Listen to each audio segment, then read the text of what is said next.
Ukraine যুদ্ধের অবসানে রুশ প্রেসিডেন্ট ভ্লাদিমির পুতিনের সাথে দেখা করতে প্রস্তুত আছেন বলে জানিয়েছেন দেশটির প্রেসিডেন্ট ভলোদিমির জেলেনস্কি। শনিবার তুর্কি সফরের অংশ হিসেবে একিউমেনিয়াল পেট্রিয়ার্ক বার্থোলোমিও প্রথমের সঙ্গে সাক্ষাতের পর সাংবাদিকদের কথা জানান তিনি। এর আগে তুর্কির প্রেসিডেন্ট রিসেপ তাইয়েপ এরদোয়ানের সাথে দ্বিপাক্ষিক বৈঠক করেন জেলেনস্কি। অন্যদিকে ইউক্রেনের নিকোপল শহরে রুশ ড্রোন হামলায় ৫ জন নিহত এবং আরও ২৭ জন আহত হয়েছেন।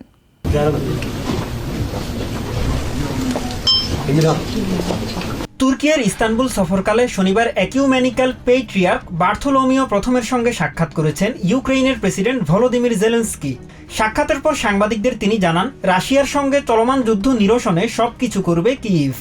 Of course, we need to stop this war and to use all the values, all the diplomatic experience what our যুদ্ধ বন্ধে রুশ প্রেসিডেন্ট ভ্লাদিমির পুতিনের সঙ্গে সরাসরি আলোচনায় বসতে প্রস্তুত বলেও জানান Ukrainian president. and also President Erdogan, he wants to make negotiations here in Istanbul.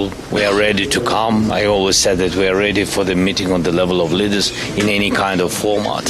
সফরের অংশ হিসেবে এদিন দ্বিপাক্ষিক নিরাপত্তা ইস্যুতে আলোচনার জন্য তুর্কির প্রেসিডেন্ট রিসেপ তাইয়েপ এরদোয়ানের সাথে বৈঠক করেছেন জেলেনস্কি। তবে আলোচনার বিষয়বস্তু নিয়ে বিস্তারিত কিছু জানায়নি কোনো পক্ষই। সামাজিক মাধ্যমে দেয়া এক পোস্টে তিনি জানান, ইউরোপের পাশাপাশি মধ্যপ্রাচ্যে ও নিরাপত্তা নিশ্চিতে একটি শক্তিশালী অংশীদারিত্ব গড়ে তোলা এই সফরের মূল লক্ষ্য। কিয়েভের কর্মকর্তারা জানিয়েছেন, তারা মধ্যপ্রাচ্যের আরও বেশ কয়েকটি দেশের সাথে একই ধরনের চুক্তি স্বাক্ষরের বিষয়ে আলোচনা চালিয়ে যাচ্ছেন। এদিকে শনিবার সকালে ইউক্রেনের নিকোপল শহরের একটি বাজারে রুশ ড্রোন হামলায় ৫ জন নিহত এবং ২৭ জন আহত হয়েছেন। নিপ্রোপেট্রভস্ক রিজিওনাল মিলিটারি অ্যাডমিনিস্ট্রেশনের প্রধান ওলেক্সান্দার হানঝা টেলিগ্রামে জানিয়েছেন, রুশ বাহিনী এফপিভি ড্রোন দিয়ে এই হামলা চালিয়েছে।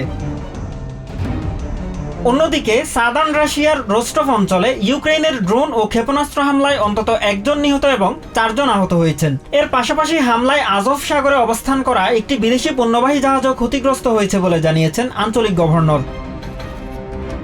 রুশ প্রেসিডেন্ট ভ্লাদিমির পুতিন অভিযোগ করেছেন, কিয়েভ রাশিয়া ও তুর্কির মধ্যবর্তী একটি গুরুত্বপূর্ণ গ্যাস পাইপলাইনকে লক্ষ্যবস্তু করার চেষ্টা করছে, যার মাধ্যমে ইউরোপের বেশ কয়েকটি দেশে জ্বালানি সরবরাহ করা হয়।